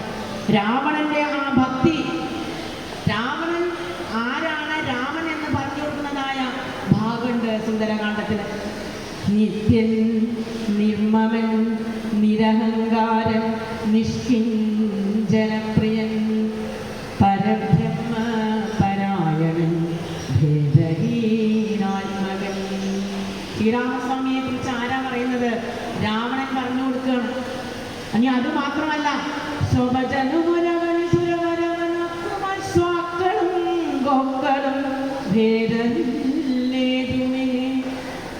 ശ്രീരാമൻ ആരാണ്? പണ്ഡിതന്റെ ലക്ഷണം പറയുന്നതായ ഭാഗത്തില് ഭഗവത്ഗീതയില് ശ്രീകൃഷ്ണൻ പറയുന്നതായ ഭാഗമുണ്ട്. അതാണ് ഇവിടെ രാവണൻ പറയുന്നത്. സ്വഭജനെന്നോ ബ്രാഹ്മണനെന്നോ പശുവെന്നോ പട്ടിയെന്നോ ഭേദമില്ലാത്തവനാണ് ഒരു യഥാർത്ഥത്തിലുള്ളതായ ജ്ഞാനി. അതാണ് ഇവിടെ രാവണൻ പറയുന്നത്. ഇനി അതുമല്ല, നമുക്കൊക്കെ ഒരു തെറ്റ് പറ്റുന്നുണ്ട് ഇവിടെ വായിക്കുമ്പോൾ ഭവതിയെയും ഒരു ശബരതരുണിയേയും ആത്മനാ പാത്തു കണ്ടാൽ അവനില്ല ഭേദം പ്രിയേ. നമുക്കൊക്കെ അത് വായിച്ചപ്പോൾ ഒരു തെറ്റ് പറ്റി. എന്താണ്? മാംസനിലയില് ശ്രീരാമസ്വാമിക്ക് ശബരിയും സീതാദേവിയും ഒരേപോലെയാണെന്ന് നമ്മൾ തെറ്റിദ്ധരിച്ചു. അവിടെ പ്രത്യേകമായിട്ട് പറഞ്ഞു, ആത്മനാ പാർത്തു കണ്ടാൽ ഒന്ന് സൂക്ഷിച്ചു നോക്കൂ, അപ്പൊ മനസ്സിലാകും എന്താണ് ആത്മാവിനെ കാണുന്നതായ രാമന് സീതാദേവിയോ ശബരിയോ എല്ലാവരും ഒരേപോലെയാണ്. അതുകൊണ്ടാണ് ശബരി കൊടുത്തതായ ഇച്ചില് പോലും ഉച്ഛിഷ്ടം പോലും ശ്രീരാമസ്വാമി ഭുജിച്ചിട്ടുള്ളത്. അങ്ങനെയുള്ളതായ ആ രാവണൻ ഈ സീതാദേവി മായാസീതയാണ് എന്ന് പറയുന്നുണ്ട് സുന്ദരകാണ്ഡത്തില്. ശൃണുസുമുഖി തവ ചരണ നളിനദാസോസ്മ്യഹം ശോഭനശീലേ പ്രസീദ പ്രസീദമേ നിഖില ജഗദധിപമ സുരേശമാലോക്യമാം നിന്നിലെ നീ മറഞ്ഞെന്തിരുന്നിടുവാൻ. അല്ലയോ സീതേ, എനിക്ക് നന്നായിട്ടറിയാം നീ ആരാണ് എന്നുള്ളത്. ഏതൊരു അഗ്നിസ്വരൂപിണിയായ നീ, ഏതൊരു ഭൂമിയും ജലവും ഒക്കെ അഗ്നിയിൽ നിന്ന് ഉൽപ്പന്നമായോ ആ അഗ്നിസ്വരൂപിണിയായ നീ അഗ്നിയിൽ സ്വയം അറിഞ്ഞിരുന്ന് ഇവിടെ മായാരൂപിണിയായിട്ട് വന്നിരിക്കുന്നത് എന്ന് എനിക്ക് നല്ലതുപോലെ അറിയാം എന്ന് രാവണൻ പറയുന്നുണ്ട്. അപ്പൊ ഇവിടെ സീതാദേവിക്കും അറിയാം, രാവണനും അറിയാം. അപ്പൊ രണ്ടുപേരും നാട്യം നടിച്ചുകൊണ്ടുള്ളതാണ് എന്നതാണ്. ഇവിടെ സീതാദേവി രാവണനെ കണ്ടതും മായാസീതയം വിനീതയായി, മായാസീത വിനീതയായി എന്നുള്ളതാണ്. ഫലമൂലാദികളും വളരെ വിനയത്തോടു കൂടിക്കൊണ്ട് പൂജിക്കുകയാണ് രാവണനെ. അത്രേവ ഫലമൂലാദികളും ഭുജിച്ചുകൊണ്ടിത്തിരി നേരം ഇരുന്നേടുക തപോനിധേ. കുറച്ചു നേരം അങ്ങന്റെ സൽക്കാരമൊക്കെ സ്വീകരിച്ച് ഇവിടെ ഇരുന്നോളും. മായാസീതയാണ് ഈ രാവണൻ വരുമെന്ന് ശ്രീരാമസ്വാമി പറഞ്ഞിട്ടുണ്ട്. അത് ദേവിക്കറിയാം, തന്നെ കൊണ്ടുപോകാനാണ് ഈ രാവണൻ വന്നിട്ടുള്ളത് എന്നുള്ളത്. അപ്പൊ സ്വയം രാവണന്റെ കൂടെ പോകേണ്ടി വരുമെന്ന് അറിഞ്ഞിട്ടും അത് അറിഞ്ഞുകൊണ്ട് തന്നെയാണ് ജഗദംബികയായ ഭഗവതി ഇങ്ങനെ രാവണനെ സ്വീകരിക്കുന്നത്. എന്തിനു വേണ്ടിക്കൊണ്ടാണ്? ശ്രീരാമസ്വാമിയുടെ അവതാരത്തിൻ്റെ ഉദ്ദേശം അത് ഭംഗിയാക്കാൻ വേണ്ടിക്കൊണ്ടാണ് ഓരോരുത്തരും അവിടെ ഓരോ കാര്യങ്ങളും ചെയ്തു കൊടുക്കുന്നത്. സീതാദേവി പറഞ്ഞു, എൻ്റെ ഭർത്താവ് ഇപ്പോൾ വരും, അതിനു മുന്നേ അങ്ങ് ഇവിടെ ഒന്ന് വിശ്രമിച്ചോളൂ. അങ്ങനെ കേട്ടതായ സമയത്ത് സന്യാസി വേഷത്തിൽ വന്നതായ രാവണൻ അവിടെ പറയുകയാണ്, കമല വിലോചനെ കമനീയാങ്കിനീയാരമലേ ചൊല്ലിടുവിൻ കമിതാവാരെന്നതും. വേഷം മാത്രമേ സന്യാസി വാക്ക് എങ്ങനെയാണ്? വാക്ക് തനി കാമിയായിട്ടുള്ളതായ ഒരാളുടെ വാക്കാണ് ഇവിടെ പറയുന്നത്. ഈ ലോകത്തിൽ ഇത്തരം ആളുകളെ നമുക്ക് നിറയെ കാണാൻ സാധിക്കും. ഇവരെയാണ് ആധ്യാത്മിക ഭാഷയിൽ പാഷണ്ഡന്മാർ എന്ന് പറയുന്നത്. ഭിക്ഷുവേഷത്തിൽ വിരക്തൻ്റെതായ ഭാവത്തിൽ യോഗിയാണ് എന്ന് നടിച്ച് ഇവർ വരുന്നുണ്ടെങ്കിലും ഇവരുടെ വായിൽ നിന്ന് വരുന്നതായ വാക്ക് കേട്ടാൽ നമുക്ക് തിരിച്ചറിയാൻ സാധിക്കും ഇവർ യഥാർത്ഥത്തിൽ ആരാണ് എന്നുള്ളത്. അപ്പൊ ഇവിടെ ഭിക്ഷുവേഷത്തിലാണ് വന്നത്. ദേവിയോട് ചോദിക്കുകയാണ്, കമലവിലോചനെ കമനീയാങ്കിനീയ രമലേ, ഇങ്ങനെയൊക്കെ ചോദിക്കാമോ? ഇനിയോ അടുത്തത് എന്താ ചോദിക്കണമെന്നുണ്ടെങ്കിൽ, നിന്നുടെ പരമാർത്ഥമൊക്കവേ പറഞ്ഞാൽ എന്നുടെ പരമാർത്ഥം പറയുന്നുണ്ടു താൻ. അത് അതിലേറെ വലിയ കണ്ടെത്തണം. ഒരാൾ വീട്ടിലേക്ക് കയറി വന്നാൽ എന്താ ആദ്യം ചെയ്യുക? അവരെ പരിചയപ്പെടുത്തുക ചെയ്യുക. ഞാൻ വീട്ടിൽ വന്ന ആളോട് നിങ്ങൾ ആരാ, എന്താ, എങ്ങനെ, എന്താ എന്നല്ല ചോദിക്കുക. ഇവിടെ എന്താ ചെയ്യുന്നത്? രാവണൻ വേഗം വന്ന് സീതയുടെ അടുത്തെത്തി, സീതാദേവിയുടെ അടുത്തെത്തിയിട്ട് നീ ആരെ എന്നാണ് ചോദിക്കുന്നത്. അപ്പൊ ആദ്യം അവനവനെ പരിചയപ്പെടുത്തുക, അതല്ലേ ലോകമര്യാദ. എന്നിട്ട് നിങ്ങൾ ആരാണ് എന്ന് ചോദിക്കുക. സാധാരണ മഹാത്മാക്കളുടെ, ഗുരുക്കളുടെ, ഭഗവാന്റെ ഒക്കെ അടുത്ത് ചെല്ലുമ്പോൾ നമ്മൾ അഭിവാദ്യം ചെയ്യും. ബ്രാഹ്മണന്മാരുടെയൊക്കെ ഇടയിൽ അഭിവാദ്യം ചെയ്ത് പരിചയപ്പെടുത്താനുള്ളതായ സമ്പ്രദായമുണ്ട്. ഇപ്പോൾ പൂജയൊക്കെ തുടങ്ങുന്നതിന് മുന്നേ അഭിവാദയെ അവനവൻ്റെ പേര് പറഞ്ഞ രുക്മിണി ശർമ്മണി നാമ എന്നൊക്കെ പറഞ്ഞ് അഭിവാദ്യം ചെയ്തിട്ടാണ് പരിചയപ്പെടുത്തുക. അതാണ് അതിൻ്റെ രീതി. ഇപ്പോൾ കേരളത്തിന് പുറത്താണെങ്കിലോ കുറച്ചുകൂടി അതിനെ ഒന്ന് വിസ്തരിക്കും. അവരുടെ കുലം, അവരുടെ അച്ഛൻ, അവർ വേദം പഠിച്ചതായ രീതി, ഇതൊക്കെ പറഞ്ഞ് പരിചയപ്പെടുത്തിയിട്ടാണ് ആദ്യം അഭിവാദ്യം ചെയ്യും. പിന്നെ അത് കേട്ട് മഹാത്മാക്കൾക്ക് പറയാൻ ഇഷ്ടമുണ്ടെങ്കിൽ അവർ തിരിച്ചു പറയും. അല്ലേ, നമ്മൾ സാധാരണ ഫോൺ വിളിച്ചാൽ തന്നെ എങ്ങനെ നമ്മൾ ചോദിക്കുക? വിളിച്ച ആള് നിങ്ങൾ ആരാണെന്നോ അല്ലല്ലോ ചോദിക്കുക. ഞാൻ ഇന്ന വ്യക്തിയാണ് എന്ന് ആദ്യം പരിചയപ്പെടുത്തും. അതാണ് അതിൻ്റെ മര്യാദ. മഹാജനം ഇങ്ങോട്ട് അവർക്ക് ഇഷ്ടമുണ്ടെങ്കിൽ പറയട്ടെ, അത്രയേ ഉള്ളൂ. ഇതാണ് കിഷ്കിന്ധാകാന്ഡത്തിൽ നോക്കൂ. അവിടെ ഹനുമാൻ സ്വാമി ശ്രീരാമസ്വാമിയെയും ലക്ഷ്മണസ്വാമിയുടെയും അടുത്തേക്ക് ഒരു ബ്രാഹ്മണ വേഷം കെട്ടി വരുന്നതായ ഒരു ഭാഗമുണ്ട്. ആ ഹനുമാൻ സ്വാമിയുടെ വാക്ക് കേട്ടതായ സമയത്ത് തന്നെ ശ്രീരാമസ്വാമി പറഞ്ഞു, അതേ ലക്ഷ്മണ, ആള് ചില്ലറക്കാരനല്ലാട്ടോ, ആ വാക്കൊന്ന് ശ്രദ്ധിക്കൂ, അദ്ദേഹത്തിൻ്റെ മര്യാദ നോക്കൂ, ആ സംസ്കാരം നോക്കൂ. വാക്ക് കേൾക്കുമ്പോൾ തന്നെ നമുക്ക് ആളെ തിരിച്ചറിയാൻ സാധിക്കും. നമുക്കൊക്കെ കുട്ടിക്കാലത്ത് ഇപ്പോഴും ഉണ്ടാവും, റേഡിയോയിൽ രാവിലെ ആദ്യം സുഭാഷിതം എന്നതായ ഒരു ഭാഗമുണ്ട്. അതിൽ നല്ലൊരു ശ്ലോകം കേട്ടിട്ട് പരിചയമുണ്ടാവും. കാരണം പഴയുള്ള ആൾക്കാർക്ക് എല്ലാവർക്കും അറിയും. കേയൂരാന വിഭൂഷണം വിപുരുഷം ഹാരാന ചന്ദ്രോജ്വല നസ്നാനം ന വിലേപനം ന കുസുമം നാദം കൃതാഭജ വാണീകാസമലം കരോതി പുരുഷം യാ സംസ്കൃതാധാര്യതേ ക്ഷീയന്തേ ഖലു ഭൂഷണാനി സതതം വാഗ്ഭൂഷണം ഭൂഷണം. അതാണ് വാഗ്ഭൂഷണം ഭൂഷണം. ഏറ്റവും നല്ലതായ ഭൂഷണം എന്താണ്? നല്ല വാക്ക് നമുക്ക് സംസാരിക്കാൻ സാധിക്കണം എന്നുള്ളതാണ്. ഇവിടെ രാവണന്റെ വാക്ക് വഞ്ചനാപരമാണ്, അത് വ്യാജമായിട്ടുള്ളതായ വാക്കാണ്. ആദ്യം എന്നെ പരിചയപ്പെടുത്ത്, എന്നിട്ട് ഞാൻ എന്നെ പരിചയപ്പെടുത്താം എന്നുള്ളതാണ്. ഇവിടെ സീതാദേവി പക്ഷെ അതൊന്നും ശ്രദ്ധിച്ചിട്ടില്ല. രാവണൻ വിശ്വസിച്ചു കൊള്ളട്ടെ, അദ്ദേഹം ഭിക്ഷുവാണ് എന്ന് ഞാൻ വിശ്വസിച്ചു എന്ന് കരുതിക്കൊള്ളട്ടെ എന്ന് പറഞ്ഞ് ഉദ്ദേശിച്ചുകൊണ്ട് അവിടെ സീതാദേവി സ്വയം പരിചയപ്പെടുത്തുകയാണ്. സീതാദേവി പറഞ്ഞു, ഞാൻ ദാശരഥിയായിട്ടുള്ളതായ രാമന്റെ പത്നിയാണ്. ദശരഥനെ കുറിച്ച് കേൾക്കാത്തവരൊന്നും ആരും ഉണ്ടാവില്ല. 3 ലോകത്തിലും അത്രയേറെ പ്രശസ്തനായിട്ടുള്ളതാണ് ദശരഥൻ. ഒരേ സമയം 10 ദിക്കിലും വളരെ നിയന്ത്രണത്തോടുകൂടി രഥത്തെ നയിക്കാൻ സാധിക്കുന്നതായ പോരാളിയാണ്. ദേവന്മാർക്ക് പോലും യുദ്ധം ചെയ്തവനാണ് ദശരഥൻ. ആ ദശരഥന്റെ മൂത്ത പുത്രനായ രാമന്റെ പത്നിയാണ് ഞാൻ. ഈ കൂടെ അദ്ദേഹത്തിൻ്റെ സഹോദരനായിട്ടുള്ളതായ ലക്ഷ്മണനുമുണ്ട്. അച്ഛൻ കൽപ്പിക്ക കാരണം ഞങ്ങൾ ദണ്ഡകാരണ്യത്തിലേക്ക് 14 വർഷം ഇവിടെ വസിക്കാൻ വേണ്ടി വന്നിട്ടുള്ളതാണ്.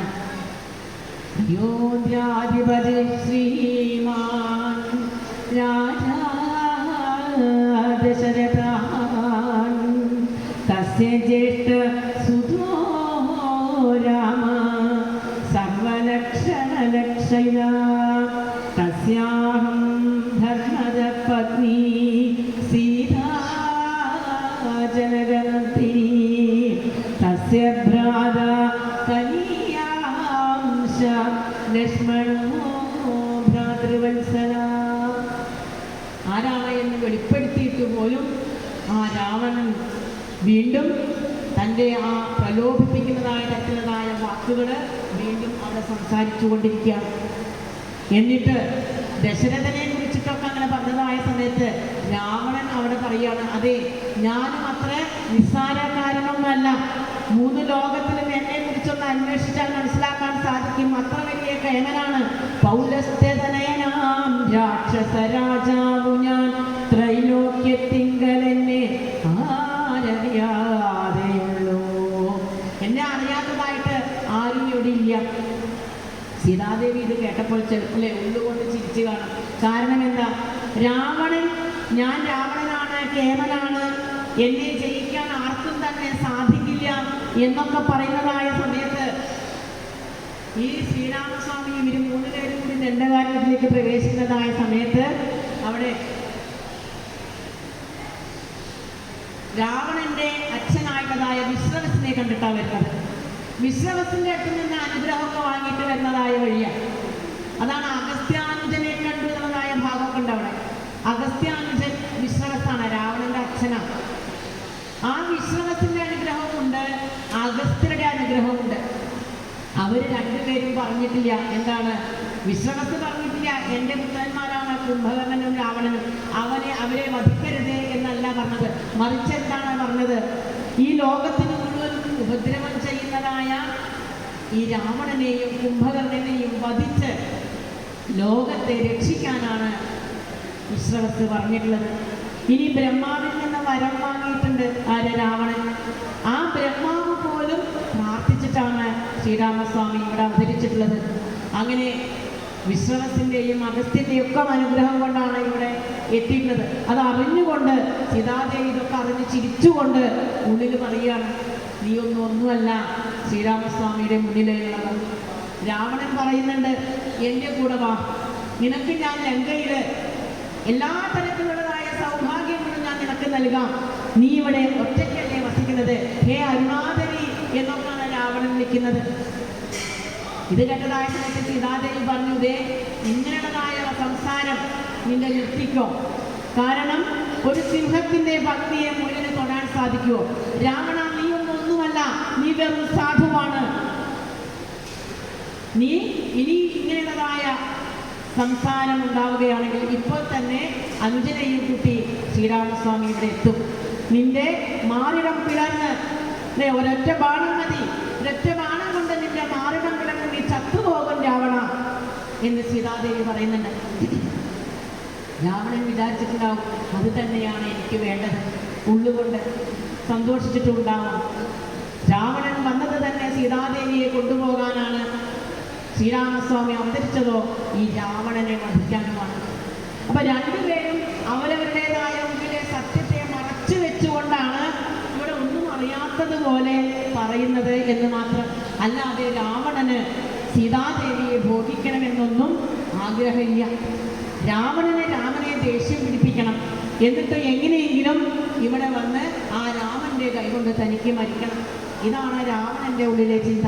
സത്യത്തെ മറച്ചു വെച്ച് അറിയാത്തതുപോലെ പറയുന്നു, നടിക്കുന്നു എന്ന് മാത്രം. ഇപ്പൊ 2 പേരുടെയും വാക്ക് കേൾക്കുമ്പോൾ നമുക്ക് തോന്നും ഇവർക്ക് 2 പേർക്കും അറിയാതെയാണെന്നുള്ളതാണ്. സീതാദേവിയുടെ വാക്ക് കേട്ടതായ സമയത്ത് കോപത്തോടുകൂടി പെട്ടെന്ന് തന്നെ താമസ വേഷമൊക്കെ ഒന്ന് മാറ്റി ആ രാക്ഷസ വേഷത്തിൽ അലറിക്കൊണ്ട് നിൽക്കുകയാണ് രാവണൻ, തൻ്റെ രൂപമൊക്കെ അവിടെ കാണിച്ചുകൊണ്ട്. ഈ രൂപവും അലർച്ചയും ഒക്കെ കേട്ട് വനദേവതമാര് അവിടെ നിന്ന് ഓടിപ്പോവുകയാണ്. ലക്ഷ്മണൻ വനദേവതമാരെയാണ് കാവലേൽപ്പിച്ചു പോയിട്ടുണ്ടായിരുന്നത്. അപ്പൊ കാവലേൽപ്പിച്ച ആള് തന്നെ ആളുകൾ തന്നെ ഓടിപ്പോയി എന്നുണ്ടെങ്കിൽ എന്താ യഥാർത്ഥത്തിലുള്ളതായ രക്ഷ അത് സാക്ഷാൽ ഈശ്വരന് മാത്രമേ സാധിക്കുകയുള്ളൂ. വേറൊരാൾക്കും രക്ഷ നമുക്ക് നൽകാൻ സാധിക്കില്ല. ഇനി ഈശ്വരനാൽ നിയോഗിക്കപ്പെട്ടതായ കുറച്ച് മഹാത്മാക്കൾക്കും അതും സാധിക്കും. എന്നാലോ ഈ ധർമ്മബോധമില്ല എന്നുണ്ടെങ്കിൽ അവർക്കും ഒരാളെയും രക്ഷിക്കാൻ സാധിക്കില്ല. നമുക്കൊക്കെ നമ്മുടെ കുടുംബത്തെയില്ലേ, നമ്മുടെ കുടുംബ കുട്ടികൾ, ഇവരെയൊക്കെ രക്ഷിക്കാൻ എങ്ങനെ സാധിക്കുന്നുണ്ട് എന്നുണ്ടെങ്കിൽ നമ്മുടെ ഉള്ളിലൊക്കെ ഈ ധർമ്മബോധം ഉള്ളതുകൊണ്ടാണ്. അല്ലെങ്കിൽ എന്നെ ഈ പരിപാടിക്ക് നിർത്തി എല്ലാവരും പോവും. കാരണം എന്താ? ഇത് എനിക്ക് നിയോഗിക്കപ്പെട്ടതാണ്, ഇത് ഞാൻ ചെയ്യേണ്ടതാണ് എന്നുള്ളതായ ധർമ്മബോധം നമ്മുടെ എല്ലാവരുടെയും ഉള്ളിലുണ്ട്. അല്ലെങ്കിൽ എന്തെങ്കിലും ഒരു ചെറിയ ജോലി ഏൽപ്പിച്ചാൽ നമ്മൾ പറയില്ലേ, അയ്യോ എന്നെ കൊണ്ട് സാധിക്കില്ല കേട്ടോ, എനിക്കിതൊന്നും പറ്റിയ വഴിയല്ല എന്ന് പറഞ്ഞു പോകും. കാരണം ആ ധർമ്മബോധം എല്ലാവരുടെയും ഉള്ളിലുണ്ട്. അങ്ങനെ പെട്ടെന്ന് രാവണൻ രാഘവപത്നിയെയും തേരതിനടുത്ത് വെച്ച് ആകാശമാർഗേ ശീഘ്രം പോയി ദൂതശാസ്യനും സീതാദേവിയെ അങ്ങോട്ട് കൊണ്ടുപോവാണ്. ഉറക്ക സീതാദേവി കരയുന്നുണ്ട്. രാഘവ രാമ സൗമിത്രേ കാരുണ്യാബ്ധേ പ്രാണേശ്വര ഭയാതുരാം. ഇത്തരം സീതാവിലാപം കേട്ടു പക്ഷീന്ദ്രനും സത്വരം ഉത്ഥാനം ചെയ്തെത്തിനാൻ ജടായുവും. സീതാദേവി ഇങ്ങനെ ഉറക്കെ കഴിയുന്നതായ സമയത്ത് അവിടെ ജടായു ആ വിമാനത്തിൻ്റെ അടുത്തേക്ക് അങ്ങനെ എത്തുകയാണ്. ജടായു എന്ന ആ പക്ഷിയെ പഞ്ചവടിയിലേക്ക് എത്തിയതായ സമയത്ത് തന്നെ ശ്രീരാമസ്വാമി കാണേണ്ടായി. ശ്രീരാമസ്വാമിയോട് പറഞ്ഞു, ജടായു ഞാൻ അങ്ങയുടെ കൂട്ടുകാരനാണ് കേട്ടോ. ഇത് കേട്ടതായ സമയത്ത് ശ്രീരാമസ്വാമി പറയും ചെയ്തു, നന്നായി, ഞങ്ങൾക്ക് രക്ഷയായിക്കൊണ്ട് അങ്ങ് ഇവിടെ തന്നെ ഉണ്ടാവണം എപ്പോഴും എന്ന് ശ്രീരാമസ്വാമി വാക്കുകൊടുത്തു. ആ വാക്കുകൊടുത്തത് കൊണ്ട് തന്നെ ജടായു അവിടെ സദാസമയം രക്ഷയായിട്ടുണ്ട്. ഇപ്പോൾ ഈ രാവണൻ വന്ന് സീതാദേവിയെ കൊണ്ടുപോകുന്നതായ സമയത്ത് സീതാദേവിയുടേതായ കരച്ചിൽ കേട്ടതായ സമയത്ത് രക്ഷിക്കാൻ വേണ്ടിക്കൊണ്ട് തന്നെ കൊണ്ടാവുന്നത് ചെയ്യട്ടെ എന്ന് പറഞ്ഞുകൊണ്ട് വൃദ്ധനായിട്ടുണ്ട് ജടായു. പക്ഷെ അതൊന്നും കണക്കാക്കാതെ ആ രാവണന്റെ നേരത്തെ അങ്ങോട്ട് പാഞ്ഞെടുക്കുകയാണ് ജടായു. ആരാണ് ഈ ജടായു? ജീവിതകാലം മുഴുവനും ജഡ എന്നാൽ എന്താണ്? ശ്രീരാമസ്വാമി കാനനവാസത്തിനായിട്ട് വന്നതായ സമയത്ത് ഗുഹനോട് വടക്ഷീരവും ഭസ്മവും ഒക്കെ കൊണ്ടുവരാൻ പറയുന്നുണ്ട്. അപ്പോൾ ആ വടക്ഷീരവും ഭസ്മവും ഒക്കെ എടുത്ത് മുടിയെല്ലാം ജട പിടിപ്പിച്ച്, ജട എന്നുണ്ടെങ്കിൽ അതൊരു വ്രതമാണ്. എന്തിനു വേണ്ടിക്കൊണ്ട്? ജഡവ്രതത്തിൻ്റെ പര്യായമായിട്ടാണ് പറയുക. ജടായു എന്നാലോ ഈ ജീവിതം, ഈ ആയുസ് മുഴുവനും സ്വാമിക്ക് സേവ ചെയ്യുക എന്നുള്ളതാണ്. ആ ഒരു വ്രതം സ്വീകരിച്ചതായ വ്യക്തി, അതാണ് ജടായുസ്. പേരുകൊണ്ട് തന്നെ അത് വ്യക്തമാക്കുകയാണ്. പണ്ട് ദശരഥന്റെ കൂട്ടുകാരനായിട്ടും ജടായുസ് ഉണ്ടായിട്ടുണ്ട്. അദ്ദേഹത്തിന് സേവകനായിട്ടിരുന്നിട്ടുണ്ട്. അപ്പോൾ ഇപ്പോൾ ഇതാ മകന് സേവകനായിട്ട് എത്തിയിരിക്കുകയാണ്. മകന്റെ ഭാര്യയെ കൊണ്ടുപോകുന്നതായ സമയത്ത് അത് തടയേണ്ടതായിട്ടുണ്ട്. അതിന് താനാണ് നിയോഗിക്കപ്പെട്ടിരിക്കുന്നത്. എന്ത് വില കൊടുത്തും തന്നെ കൊന്നിട്ട് വേണമെങ്കിൽ കൊണ്ടുപോയിക്കോളാനാണ് ജടായുസ് പറയുന്നത് രാവണനോട്. ഈ കുടുംബത്തിൽ ഒരാൾക്കും ഒരാപത്തും താൻ ജീവിച്ചിരിക്കുമ്പോൾ അത് ആപത്തുണ്ടാവാൻ ഞാൻ സമ്മതിക്കില്ല. ഇപ്പൊ ദശരഥനോളം പ്രായമുണ്ട്, ചിലപ്പോൾ അതിന് കൂടുതലുണ്ടാവും. തിഷ്ഠാഗ്ര മമ സ്വാമിതൻ പത്നിയെയും കട്ടുകൊണ്ടെവിടേക്കു പോകുന്നു മൂടാത്മാവേ. എവിടേക്കാണ് നീ കൊണ്ടുപോകുന്നത് എന്ന് ചോദിച്ചുകൊണ്ടാണ് ജടായുസ് പറഞ്ഞു ചെല്ലുന്നത്. അങ്ങനെ പെട്ടെന്ന് താൻ പോകുന്നതായ വഴിയിൽ തടസ്സമായി നിൽക്കുന്നതായ ഈ ജടായുസിനെ കണ്ട് രാവണൻ വിചാരിക്കണം ഇവനുമായിട്ട് യുദ്ധം ചെയ്യണം. കാരണം ഈ ജടായുസിനെ തോൽപ്പിക്കേണ്ടതായിട്ടുണ്ട്. എങ്കിലേ തനിക്ക് ഈ സീതയെ കൊണ്ടുപോകാൻ സാധിക്കുള്ളൂ. ചെയ്യുന്നതായ കാര്യം അധർമ്മമാണ്. പക്ഷെ ആ അധർമ്മമാണ് എന്ന്, വലിയ തെറ്റാണ് എന്ന് അറിഞ്ഞിട്ട് അത് തെറ്റാണ് എന്ന് പറയാൻ വരുന്നതായ ആളുകളെ ഇന്നത്തെ കാലത്ത് എന്താണ്, അവരെ പിടിച്ചരികിലാക്കുന്നതായ കാലമാണ്. ഗുണദോഷിക്കാൻ ആരെങ്കിലും വന്നാൽ അവരെ തട്ടി മാറ്റി അവരെ അരികിലാക്കും നമ്മൾ. അപ്പൊ താൻ ഉദ്ദേശിച്ചത് താൻ ചെയ്യുക തന്നെ ചെയ്യും എന്നുള്ളതാണ്. ഗുണദോഷിക്കാനാണ് ജടായുസ് എത്തിയത്. അദ്ദേഹത്തിന് ആരോടും വിരോധമില്ല. ജടായുസിന് നീ ചെയ്യുന്നത് തെറ്റാണ് ഇത് പറഞ്ഞിട്ടേ ഉള്ളൂ. അപ്പൊ ജടായുസ് എങ്ങനെയാണ് ഇത്ര പാഞ്ഞെടുത്തത്? പർവ്വതം വരുന്നത് പോലെ എന്നാ പറയുന്നത്. മലകൾക്ക് ചിറക് വെച്ചിട്ട് പറന്നു വരുന്നത് പോലെയാണ് ഇത്ര ജടായുസ് വന്നത്. പണ്ട് മലകൾക്കൊക്കെ ചിറകുണ്ടായിരുന്നു എന്നുള്ളതാണ്. അതിനെ വെട്ടി അരിഞ്ഞത് ഇന്ദ്രനാണ് വജ്രായുധം കൊണ്ട്. അപ്പൊ അങ്ങനെ മല പാഞ്ഞെടുക്കുന്നത് പോലെ വന്നതായ സമയത്ത് ആ ചിറകടിക്കൊണ്ട് പോകുന്നതായ വഴിയിൽ തടസ്സമായിക്കൊണ്ട് കൊക്കുകൊണ്ട് അല്ലെ കൊത്തിക്കൊണ്ടും മാന്തിക്കൊണ്ടും ഒക്കെ അവിടെ രാവണന് മുന്നോട്ട് പോവാൻ സാധിക്കുന്നില്ല. അങ്ങനെ മുന്നോട്ടുള്ളതായ വഴിയിൽ തടസ്സമായി വന്നതായ സമയത്ത് അത്രയേറെ രാവണന് പോലും ബുദ്ധിമുട്ടുണ്ടാക്കി ജടായുസ് എന്നുണ്ടെങ്കിൽ അപ്പൊ ജടായുസിൻ്റെതായ കരുത്ത് നോക്കൂ. വൃദ്ധനായിട്ടുള്ള അദ്ദേഹം. അപ്പൊ താൻ പുറപ്പെട്ടതായ കാര്യം മുടങ്ങി. ഇത് നാളെ ലോകമറിഞ്ഞാൽ എന്താ വിചാരിക്കുക? രാവണനാണ് 3 ലോകത്തിലും പ്രശസ്തനായിട്ടുള്ളതായ രാവണന്റെ ഇതാ ഒരു ജടായുസ് വന്ന് വഴി മുടക്കി താൻ ഉദ്ദേശിച്ചതായ കാര്യം മുടങ്ങി എന്നുണ്ടെങ്കിൽ ഇത് തനിക്ക് നാണക്കേടാണ്. വേഗം രാവണൻ എന്ത് ചെയ്തു? ഭൂമിപുത്രിയായിട്ടുള്ളതായ സീതാദേവിയെ ഭൂമിയിൽ അങ്ങടെ ഇറക്കി നിർത്തി ആ സീതാദേവിയെ കൊണ്ടുപോകുന്നതായ വഴിയില് രാവണന് പരാജയം സംഭവിച്ച് ഭൂമിയിൽ തന്നെ സീതാദേവിയെ നിർത്തി. എന്നിട്ടോ രാവണൻ തന്റെ ചന്ദ്രഹാസമായതായ ആ വാളുകൊണ്ട് ആ പക്ഷീന്ദ്രനായിട്ടുള്ളതായ ജടായുസിന്റെ ആ 2 ചിറകുകൾ അങ്ങോട്ട് വെട്ടിയരിയാണ്. പക്ഷീന്ദ്രൻ തൻ പക്ഷങ്ങൾ ഛേദിച്ചപ്പോൾ അക്ഷരി തന്നിൽ വീണാൻ അക്ഷമനായിട്ടവൻ. അങ്ങനെ ചിറക് അരിഞ്ഞതായ സമയത്ത് ഭൂമിയിലേക്ക് വീഴാതെ ഇനി നിർത്തിയില്ല ജടായുസിന്. പക്ഷെ അപ്പോഴും തന്നെ അക്ഷമനായിക്കൊണ്ട് എങ്ങനെയെങ്കിലും പറന്നു ചെന്ന് ആ സീതാദേവിയെ രക്ഷിക്കണം. ഈ രാവണന്റേതായ പോക്ക് തനിക്ക് തടയേണ്ടതായിട്ടുണ്ട്. അങ്ങനെ തടയാൻ പറ്റുമോ എന്ന് ശ്രമിച്ചുകൊണ്ടേയിരിക്കുന്നതായ ജടായുസ് രക്ഷിക്കേണ്ടതായിട്ടുണ്ട്. രാവണനെ തോൽപ്പിച്ചിട്ടെങ്കിലും തനിക്ക് ഇവിടെ നിന്ന് ഈ സീതാദേവിയെ രക്ഷിക്കണമെന്ന് പരിശ്രമിച്ചുകൊണ്ടിരിക്കുന്നതായ ജടായുസ്. അങ്ങനെ രാവണൻ വേഗം മറ്റൊരു തേരിൽ കയറിക്കൊണ്ട് അവിടെ നിന്നും ചിത്തവേഗേന സീതാദേവിയെ കൊണ്ടുപോയി എന്നുള്ളതാണ്. അങ്ങനെ കൊണ്ടുപോകുന്നതിന് മുന്നേ ഇവിടെ നോക്കൂ, മാരീചിനെ രക്ഷിക്കാൻ വേറെ ആരുമില്ല. സ്വയം അദ്ദേഹത്തിന് പറന്നു പോകാനും സാധിക്കില്ല. ശ്രീരാമസ്വാമി വന്നാലേ ഈ മാരീചനും രക്ഷയുള്ളൂ. അതേപോലെ സീതാദേവിക്കും അതെ. ഈ ശ്രീരാമസ്വാമി വന്നല്ലാതെ സീതാദേവിയെ ആർക്കും രക്ഷിക്കാൻ സാധിക്കില്ല. ഇപ്പൊ 2 പേർക്കും ശ്രീരാമസ്വാമി ഇങ്ങോട്ട് വന്ന് രക്ഷിച്ചാലേ ഉള്ളൂ. ഈ സമയത്താണ് അല്ലെ പരസ്പരം ഭാവയന്ത എന്ന് പറയും. സീതാദേവി അങ്ങോട്ടും അനുഗ്രഹിക്കുന്നു, അതേപോലെ ആ ജടായുസ് ഇങ്ങോട്ടും തന്നെ അനുഗ്രഹിക്കുകയാണെങ്കിൽ അനുഗ്രഹിക്കട്ടെ. പരസ്പരം ദുഃഖിക്കുന്നവർക്ക് താങ്ങാവുക, തണലാവുക എന്നുള്ളതാണ്. ഓരോരുത്തർക്കും പ്രശ്നമുണ്ട്.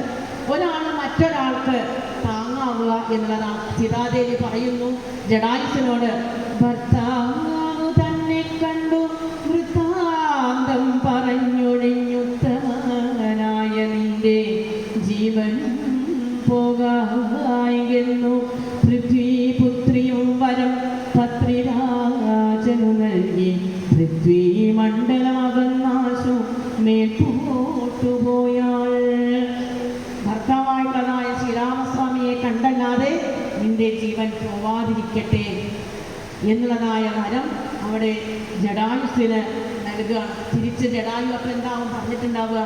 ശ്രീരാമസ്വാമി വന്ന് നിന്നെ അല്ലെ സീതാദേവി ഒന്ന് കൂട്ടിക്കൊണ്ടുവരുന്നത് വരേക്കും അതെല്ലാം സഹിക്കാനുള്ളതായ കരുത്ത് സീതാദേവിക്ക് ഉണ്ടാകട്ടെ എന്ന് മന്ത്രിച്ചിട്ടുണ്ടാവാം ഉള്ളിൽ. അപ്പോൾ അത് അത്ര അങ്ങോട്ടും ഇങ്ങോട്ടും അവർ പരസ്പരം അനുഗ്രഹിക്കുകയാണ്. അങ്ങനെ രാവണൻ അവിടെ കൊണ്ടുപോവുകയാണ് സീതാദേവിയെ.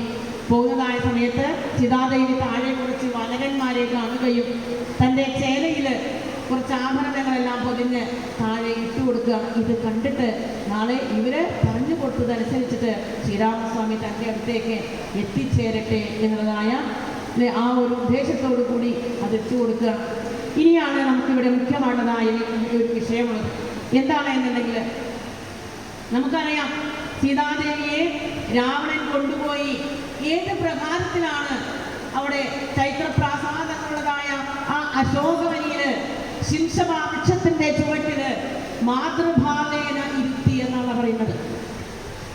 രാവണനെ ഒരുപക്ഷെ നമുക്കൊന്നും പരിചയം ഉണ്ടാവില്ല.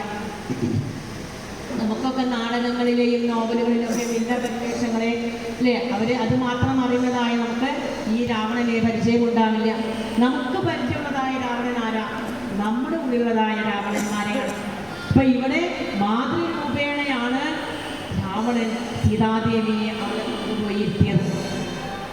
വേറെ ഒരു ഉദ്ദേശത്തോടുമല്ല എന്നുള്ളതാണ് അധ്യാത്മരാമായണ മൂലത്തിലും അതേപോലെ ഉദ്ദേശത്തിനും എഴുതിയിട്ടുണ്ട്. തദസമുദ്രമുല്ലംഘ്യ ലങ്കാം ഗത്വാ രാവണാം സ്വാന്തപുരേ രഹസ്യേതാം അശോകമീപേക്ഷിവൻ രാക്ഷസീ വിപരിവൃതാ മാതൃബുദ്ധ്യാനുപാലയം. അധ്യാത്മരാമായണം മൂലത്തിലുള്ളതായ ഭാഗങ്ങളാണ്. അങ്ങനെയുള്ളതായ ആ രാവണൻ അവിടെ ശംശഭാവൃക്ഷത്തിൻ്റെ ചുവട്ടിൽ സീതാദേവിയെ എത്തി. സീതാദേവിയാകട്ടെ വിശപ്പും ദാഹവുമെല്ലാം സഹിച്ചുകൊണ്ട് ശ്രീരാമമന്ത്രത്തെ തന്നെ ഉച്ചരിച്ചുകൊണ്ട് നിദ്രയേറ്റുകൊണ്ട് ശ്രീരാമസ്വാമിയെ പ്രതീക്ഷിച്ചുകൊണ്ടിരിക്കുന്നതായ ആ സീതാദേവി. ഇനി സീതാദേവിയെ സീതാ അന്വേഷണമാണ് അടുത്ത ഭാഗത്തിലേക്ക് നമുക്ക് കാണാനുള്ളത്.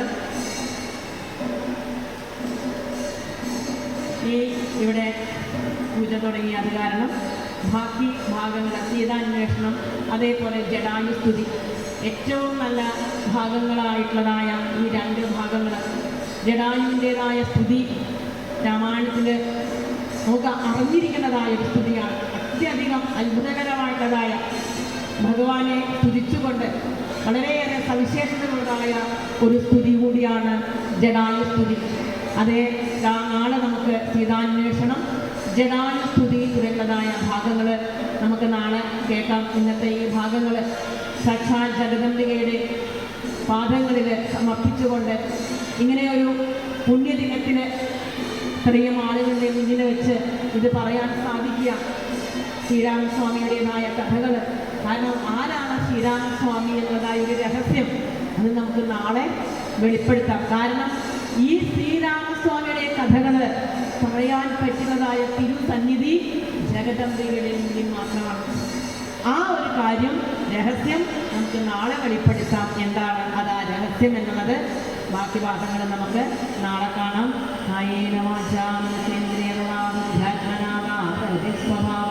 കരോമിയത്തിൽ സകലം ശ്രീനാരായണായ സമർപ്പയാമി.